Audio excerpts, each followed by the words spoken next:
매일 성경과 함께하는 오늘의 큐티 시간입니다. 3월 9일 오늘의 말씀은 마태복음 18장 21절에서 35절입니다. 그때 베드로가 나와 이르되 주여 형제가 내게 죄를 범하면 몇 번이나 용서하여 주리이까 7번까지 하오리까. 예수께서 이르시되 내게 이르노니 7번뿐 아니라 7번을 70번까지라도 할지니라.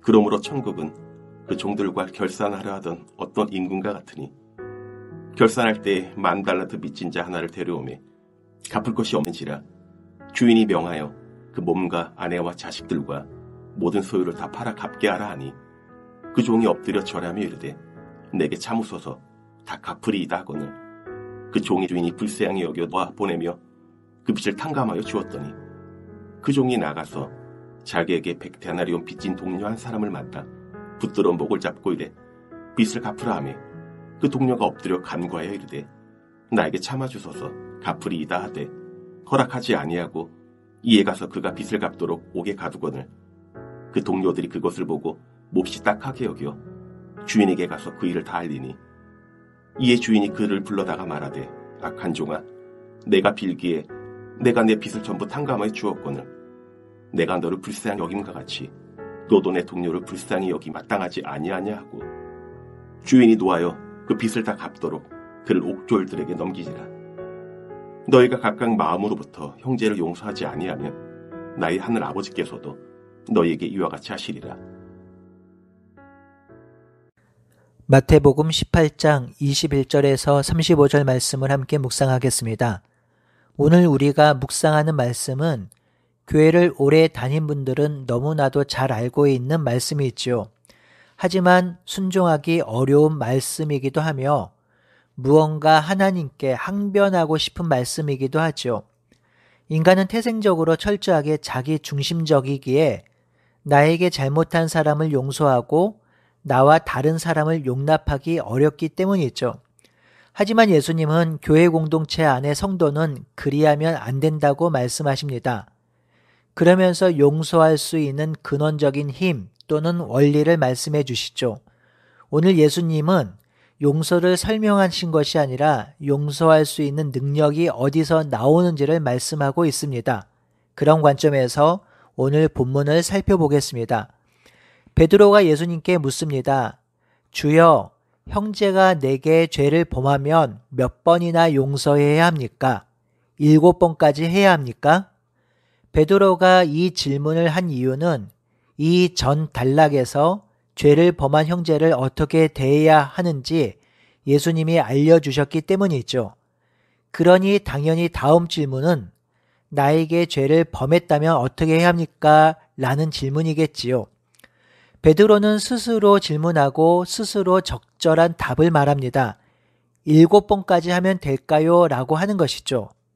이는 정말 많이 잡아서 7번이면 충분하지 않을까요? 라는 의미입니다. 7번 용서하면 될까요? 라는 이 말은 정말 훌륭한 생각입니다. 왜냐하면 유대 랍비들은 3번까지 용서하라 했기 때문이죠. 그러니 베드로는 7번 정도면 충분하다고 여긴 것이죠. 그렇기에 베드로가 이렇게 말할 때 마음은 의기양양했습니다. 우리는 예수님의 제자이니 유대 랍비들의 가르침보다 더 뛰어나죠. 그러니 7번 정도면 훌륭하고 충분한 것 같습니다. 라는 생각이 베드로의 저변에 깔려 있었습니다. 이에 예수님께서 너무나도 당혹스러운 대답을 하십니다. 7번이 아니라 7번을 70번까지라도 용서해라 라고 하시죠. 7번 정도가 아니라 7번 용서를 다시 70번 하라는 것입니다. 이 말씀은 산술적으로 490번 용서를 하라는 말씀이 아니라 계속 반복해서 무한 용서하라는 말씀입니다. 이러한 용서가 가능할까요? 이러한 용서를 하라는 예수님의 말씀이 타당한가요? 이런 반문이 당연히 있을 것인데요. 그래서 예수님은 이러한 용서가 가능한 이유를 비유를 들어서 말씀합니다. 한 임금이 있었지요. 이 임금이 결산할 때 1만 달란트 빚진 자가 나왔습니다. 그는 갚을 수 있는 능력이 없었습니다. 임금은 몸과 아내와 자식들과 모든 소유를 팔아서 다 갚으라고 하였지요. 그러자 종이 참아달라고 간청합니다. 이에 임금이 불쌍히 여겨 그 빚을 다 탕감하여 주지요. 그 종이 돌아오는 길에 자신에게 100데나리온 빚진 자를 만납니다. 그 종이 100데나리온 빚진 자에게 그 빚을 갚으라 하였고 그 빚을 갚도록 옥에 가두었습니다. 이 모습을 본 동료들이 임금에게 고발하였습니다. 이 사실을 안 임금은 그 종을 불러다가 말합니다. 내가 너를 불쌍히 여겨 다 탕감하였거늘 내가 너를 불쌍히 여긴과 같이 너도 내 동료를 불쌍히 여기는 것이 마땅하지 아니하냐 하고서 노를 바라여 그 빚을 다 갚도록 옥졸에게 넘겼습니다. 이 비유를 말씀하시고 부연 설명을 하시죠. 너희가 각각 마음으로부터 형제를 용서하지 아니하면 나의 하늘 아버지께서도 너희에게 이와 같이 하시리라. 1만 달란트에서 만은 헬라어로 표현할 수 있는 최대 숫자이니 만 달란트는 상상할 수 없는 무한대의 돈입니다. 100데나리온은 노동자 100일의 임금 정도 됩니다. 무한대의 돈을 탕감받은 자가 100데나리온의 돈을 탕감해 주지 못한다면 그 사람은 배은망덕한 사람이며 구제불능인 셈이죠. 예수님은 지금 그의 백성이 용서받은 것이 이와 같다고 하십니다. 그러니 용서가 어떻게 시작될까요? 어떻게 7번씩 70번 용서가 가능할까요? 그것은 우리가 1만 달란트 탕감받은 죄인이었는데 그 빚을 탕감받아 기쁨을 누린 자들이 되었음을 인식하는 것입니다. 도저히 용서받을 수 없는 죄를 용서받았던 사실을 인정하는 것입니다. 그때 우리는 하나님께 감사하고 엎드리고 은혜를 누리지요. 그리고 나서 우리에게 죄 지은 자를 보는 것입니다. 그가 나에게 죄를 지은 것이 100데나리온이죠. 물론 이 돈이 작은 돈도 아니고요. 쉽게 눈 감아 둘 수 있는 돈도 아닙니다. 나에게 잘못한 지체를 용서하는 것 쉬운 일이 아니라는 것이죠. 어려운 일입니다. 용서하는 것은 크든 작든 어렵고 고통스러운 일입니다. 그런데요, 그 용서가 어떻게 가능하냐면 도저히 용서받을 수 없는 나의 죄가 용서받았다라는 사실을 알고 인정할 때입니다. 내가 용서받았으니 용서하는 것입니다. 35절은 이 사실을 역설적으로 다시 강조하고 있습니다. 너희가 각각 마음으로 형제를 용서하지 않으면 나의 하늘 아버지께서도 너희에게 이와 같이 하실 것이라고 하였죠. 각각 마음으로 형제를 용서하라는 것은 이미 용서를 받은 상태에서 용서하는 것입니다. 용서받았는데도 만약 용서하지 않으면 다시 불러다가 용서를 취소하고 죄를 갚을 때까지 감옥에 보내겠다고 하시죠.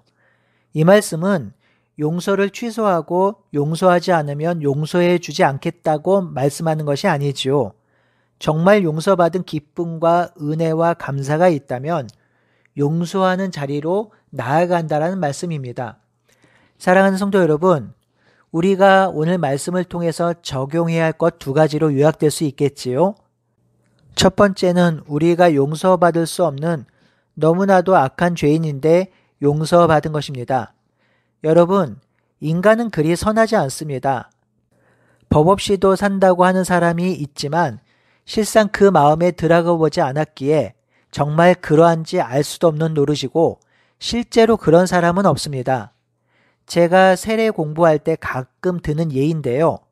우리가 마음으로 짓던 행함으로 짓던 죄를 하루에 20개를 짓는다고 하면 1년에 7,000번이고요. 100년이면 7만 번의 죄를 짓습니다. 우리가 짓는 죄는요, 이것과 비교할 수 없을 만큼 실제로 더 많아요. 훨씬 더 뿌리가 깊죠. 그런 우리가 용서받았다는 것입니다. 그러니 참된 은혜를 누리고 구원의 감격과 감사를 누리려면 우리가 얼마나 악한 죄인인지, 얼마나 참담한 죄악 가운데 살았는지를 아는 것입니다. 그 인식에서부터 구원이 출발합니다. 죄인됨, 죄의 비참을 알지 못하면 우리가 누리는 구원이 얼마나 기쁘고 감격스럽고 은혜인지 알지 못하지요. 우리는 도저히 용서받지 못할 죄인이었으며 그런 우리들에게 은혜가 임해서 용서받은 것입니다. 두 번째로 우리가 나에게 잘못한 지체를 용서하는 근원적 힘과 능력은 내가 먼저 용서받았음을 믿을 때 가능한 것입니다. 우리 안에는 남을 용서할 수 있는 능력이 없어요.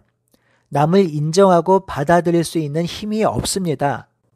하지만 우리 안에 그리스도의 용서의 사랑이 넘쳐날 때, 그 용서의 은혜가 가득할 때 타자를 용서하고 용납할 수 있습니다. 우리가 용서받은 죄와 남이 나에게 지은 죄를 비교해 볼 때 다른 사람이 나에게 지은 죄가 훨씬 작은 죄임을 인식하게 될 때 우리는 용서할 수 있습니다. 그러니 용서받은 자가 용서할 수 있습니다. 용납을 경험한 자가 용납할 수 있습니다. 결국 형제 용서는 하나님의 용서에 근거합니다.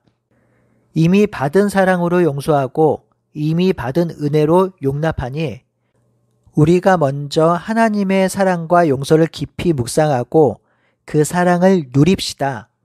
그리하면 형제 사랑도 형제 용서도 가능합니다.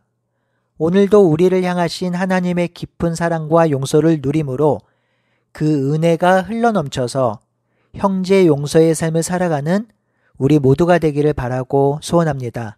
아멘.